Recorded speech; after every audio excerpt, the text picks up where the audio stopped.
तो पाकिस्तान की फौज अपने लोगों तक सच्चाई पहुंचने दे कि सर्जिकल स्ट्राइक में हमारे घर में घुस के हमारे कैंप्स को डिस्ट्रॉय कर गए और हम देखते रहे, एयर स्ट्राइक्स में आकर हमारे टेररिस्ट कैंप को डिस्ट्रॉय कर गए और हमने उनके जहाज वापस जाने दिए, हमारी तैयारी नहीं थी।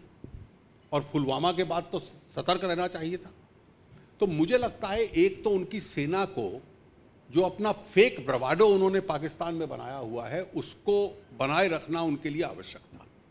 दूसरा, और मुझे खेद है कि यह सार्वजनिक डिबेट में नहीं आया, पब्लिक डिस्कोर्स में नहीं आया, कि अगर पाकिस्तान स्वीकार कर लेता कि यह घटना हुई है तो फिर तो इंटरनेशनल कम्युनिटी बहुत सवाल पूछती, कहां पे हुई है, वहां क्या हो रहा था जहां पे हुई है, जो मरे हैं वो कौन लोग हैं।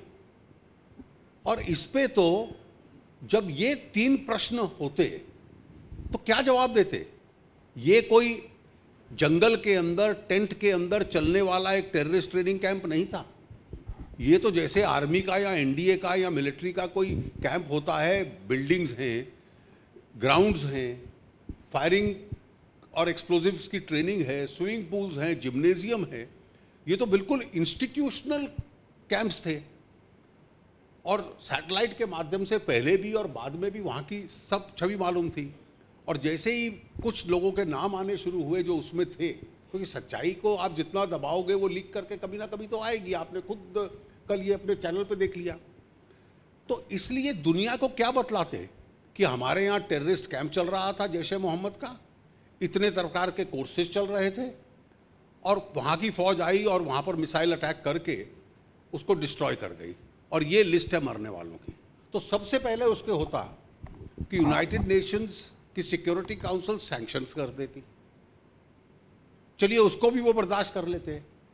जो FATF financial action task force sanctions लगाती, उसके बाद कि आपके देश में जो लोग पैसा लगाते हैं, आपको जो असिस्टेंस देते हैं, आपके यहाँ निवेश करते हैं, उस पैसे का इस्तेमाल इन चीज़ों के लिए होता है।